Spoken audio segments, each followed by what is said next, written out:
Bismillah, alhamdulillah, assalatu wassalamu rasulullah sallallahu alayhi wa sallam. Assalamu alaikum wa rahmatullahi wa barakatuh. My name is Sir Khalid. I'd like to welcome you to our program here at Sharjah Media Corporation. And our program is getting to know Allah, getting closer to Allah, getting to know your Lord. And that in itself is where our salvation is. And the person who realizes that is the one who's the winner. And the person who does it, he's a loser. So we suggest that everyone out there, if you don't understand what we're saying, take the time out to find out. Listen to our programs. Go and sit with some Muslims, and particularly go to a masjid if there's one available. Sit with an imam there. Just talk to him. Just talk to him. There are many people out there I know who would like to know about Islam. And many of them are afraid. They said, well, you know, the Muslims, the picture that is painted, you know, they're terrorists. Maybe if I go to the mosque, you know, they'll kill me or they'll imprison me or people will look down on me or whatever it might be. No, this is far from the truth. If you come to the masjid, wherever it is that you live, people will be very happy that you come and they will invite you and say, sit down, come on, let's talk. What's on your mind? How can I help you? And there are many people, they're searching every day or they're just curious. They want to know. And many people feel that I don't want to impose on you. I'm interested, but I don't want to impose. I feel shy to impose on you. But there's no such thing for us. For us, we're looking to invite people to Islam. We're looking to inform people about what Islam really is. We're looking to communicate with people so they can distinguish between that which is being presented in the media in many instances and what Islam really is. And how, of course, you can benefit from it. And if you don't choose to, at least you have a clear and a better understanding of what Islam is. And we hope and we pray that at some point in time that those individuals will become Muslim, or at least somebody in their family will become Muslim. And that there's no fear. There's a fear tactic going on now, a global panic, which is being devised by those, forget the people. You know, we hear people name this one. This is politics, this going, that country, this organization. No. Ultimately, the manipulator is shaitan. When we see something that is directly opposed to what is good for the general public, then we know this is the influence of Satan. For example, you have these people, they're killing people and taking body parts. This is an evil. How can anyone in the whole world justify that? It's unjustifiable. So we all have to be against a practice like this. But it's happening. We know it's happening. It's being done every day, someplace. And obviously, these people have no fear of God, zero. Because they have no consciousness that they have to account for this. That all of these people will come and testify against them. And what would they be able to say? What would they be able to do? When killing one person unjustly as though you killed all of creation. So if we look at that in the eyes of Allah, how huge this is. So for someone to identify Islam in the Muslims with this kind of extreme behavior, murderers, killers, and identify that Islam says this or Islam justifies that. No. And then the people using, oh yeah, that's those guys of peace, the guys who say salam, assalamu alaikum. That's the religion of peace. Look at those guys. Look at what they're doing. And we say to this that the people, whomever they may be, in this world who are causing chaos and confusion and destroying people's lives and their property, that this is completely against the tenets of Islam. From any situation, this is against the tenets of Islam. So if we understand that principle, so someone who's living outside of that, meaning he is doing things which are not in accordance with Islamic principles, this is not Islam at all. So it is not acceptable for us. So to have clarity on that. For people who are confused, there are people interested. And I've known people, for example, who are very much interested in Islam. They were studying Islam. They think about being Muslim. And then some terrorist attack comes along, and then they drop it. Alhamdulillah, then later on, alhamdulillah, they accepted Islam. But we think about this, that ultimately, this is what happens. Negativity comes from negativity. And as a result, people who have good intentions, in many instances, it stops them. When they see something negative, they leave it. They drop it. Say, well, I don't want to be associated with that. If that's what this is, then I don't need that. I don't want to be. And this is a trick from Satan. Why? Because where is he going? That means he's going on another path. This is the path that's going to lead you to Allah. This is the path that's going to lead you to Jannah. But now you've been what? Taken astray. Because of something that you saw. And we believe simply that each one individually, you have your own personal relationship with your Lord. Each one of us has to be accountable. We're not accountable for the other people. We're accountable except those people who come under our care. You're accountable for yourself. Each one of us will come before Allah alone. So a person that says, well, I don't want to be a Muslim because of this, this, and that. No. You'll be a Muslim because you want to please Allah. And you want Allah to be pleased with you. And you want paradise. You don't want to be among the people of hellfire. For example, if 90% of the people in the world were going to hellfire, would you want to go? Think about it. Would you want to join them? And they say, well, the majority of people are going to hell, so why should I be different? Does that make sense? If we ask you the flip side of that, and we said, listen, 90% of the people are happy with working and not being paid, would you join them? It says, well, okay, that's fine for them, but I need to get paid. I have bills to pay, I have things to do. Would you do that? No. No one would do that. So how is it that we become so lackadaisical today about understanding who is our Lord, what is his requirements, and what is he granting us? And what happens to us if we don't follow those tenets, those principles? What happens to us then? Are we okay? Because a lot of people say, no, it doesn't make any difference. I'm doing my thing. And I'm enjoying myself right now. I'm not bothering anybody, but I'm enjoying myself. You're saying I shouldn't enjoy myself? You say there's a creator? Well, the creator is the one who's responsible for me to be able to enjoy myself today. So what's the problem with that? There's no problem with that. The question you have to ask yourself is, do you give credit to your creator? Do you submit to him in the way that he has prescribed? Do you accept that? Do you understand the reality of what's coming for you in the hereafter, regardless of what it is that you're doing in this life or whatever it is that you have or don't have? But do you understand it in the true perspective of what will happen to you in the future?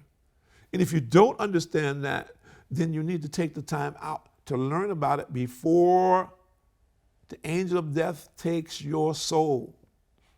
Allah says in the Quran more or less, every soul shall have a taste of death. I mean, no exception. Do you know anybody who didn't die? You might say, yes, I know some people that are still living, but do you think that they're going to live even if you die before them? Do you think that they're going to live forever? No, it's not going to happen. We need to know what is going to happen to us after death. People say, oh, why do you guys always talk about dying? I'm enjoying my life. You upset my day. It says, yes. The angel of death is going to upset your day. He's going to rock your world. If you do not understand and take the time to understand this now and put it in perspective, if you continue to act like you're hiding, you can get away from this reality. Well, I will deal with this when I get to it. No, you will not deal with it when you get to it. No, it will be too late. You will be finished. So, can we take a chance like that? No one will take a chance like that if they knew what their condition was going to be. Absolutely. No one would go into the fire. If your house, you spent $1 million, for example, to build your dream house, and you came and that house was inflamed, would you try to go inside the house? Says, oh, I have something very valuable in the house. Let me go and get that out. Would you leave that? If you saw the house was in flames, would you just say, well, there's nothing I can do about it. this $1 million down the drain? Okay? Or would you run in the house? No, you would not run in the house. This is in the movies. This is in the movies. When you got close to the house, the heat alone would drive you away. The heat, the smoke in itself would give you a reality check. It's not the movies that you couldn't run in that house. So that's a reality. So why is it that we don't take this in consideration with our hereafter? Think about it. Because many of us, that's what we're doing. We're running to the fire eternally. And the Prophet ﷺ said more or less, the grave will be for the believer like a garden of paradise, for the disbeliever like a pit of hellfire. Now people say, oh brother, I'm cutting this off because you're scaring me. And you're saying that the Muslims are so high and mighty and they're better than everybody else. Okay, what about the good people that are out here? There are many people out here, they're doing good deeds, they're working for society, they don't harm people. I agree with you. I agree totally with you. The question is, do they know about Islam? Do they have a choice? These programs that we're presenting is to offer people choices, to try to inform the people, at least to encourage them to investigate for yourself before it's too late. So today, there are very few people in the world today who haven't heard about Islam due to these modern devices that we have. And so many languages today, Islam is being broadcast in all kinds of programs globally. It doesn't mean that everybody in the world, but we'll say more people than ever in history have information about Islam available in their languages, and people who are knowledgeable in their cultures and societies who can inform them if they want it. So each one of us has this responsibility, accountability for going and searching out the truth for ourselves. And then once we learned it, to implement it in our life. This is our responsibility. And then communicate it to other people.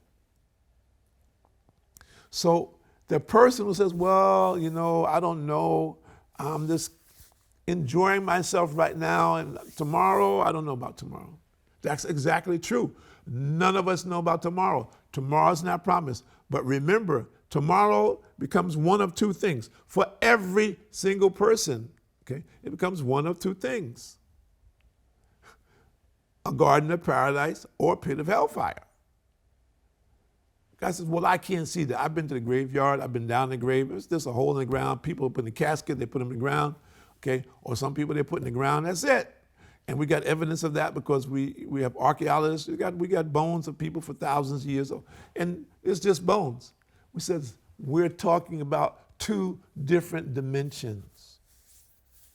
He says, well, yeah, but brother, I don't know about that. So, okay, fine. Let's look at something that we do understand. We're living on this earth, isn't it? Okay, is this the same as the atmosphere above the earth? Where we're living on the earth, is this the same? Is it the same? No, it's not the same. Does it have the same consistency? No, it isn't. It's very different. Okay. It's very different and distinctly different, isn't it? Okay, fine. If we go into what they're finding out now, if we go in the sea, in the depths of the sea, 2/3 of the world is water. Fine. So this is still in this world. But is it the same as what we're living? It's distinctly different. It's another world. And they're finding out more and more about this.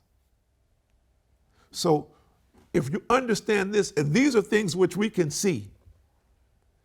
These are things that we can see. If we look at the planets and we look at the universe, these are things that we can see. It is distinctly different from where we are on this planet. So if I tell you that the next aspect of a life is another dimension, even different than this, is it difficult to believe that? If I told you that Allah says more or less that He will bring back every soul who He has created, and everyone on the day of judgment will stand and give his account. Is it difficult to understand that when Allah is the one who created us from the beginning?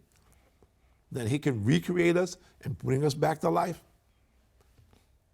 Why is that difficult to understand? It's not difficult to understand.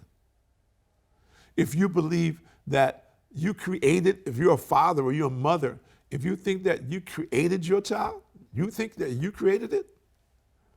How? How did you give it life? Allah gave you a process to follow. In that process, and Allah gave you the things naturally in your system, okay, that will be part of that, will begin that process. And Allah gave you an order of how to go about doing that. And in doing that, Allah prescribed when that time will come when that becomes a child. Not you. You didn't determine.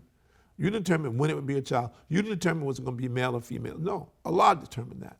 The time that the conception would come, the time that would be a male or a female, and continue on like that. So if we look at that process, Allah created the process from a sperm drop in an egg and ovum from a woman. If we look at that process, and it's a very interesting thing if you make a comparative analysis, right? If you look at this in a microscope, an electron microscope, which that's basically where you can see it. And if you make a comparative analysis of some of these huge men that we have today, 7 foot tall, 350 pounds, for example, is a huge man. We look at that. Would you look at that sperm drop in a microscope, could you visualize that it could become that man? No, you cannot. You know it happens, but the two things don't, you look at it and say, how can this become that? At any point in time. So this is why I'm giving this as an example, which all of us know, but Allah's decree these things happen.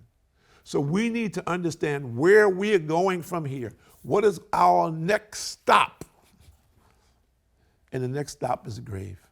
And we ask Allah to give everyone who's listening some understanding of this so that they can prepare themselves for this reality. And the preparation is to accept Islam and to put it in practice before the angel of death takes your soul. My name is Tariq Khalid.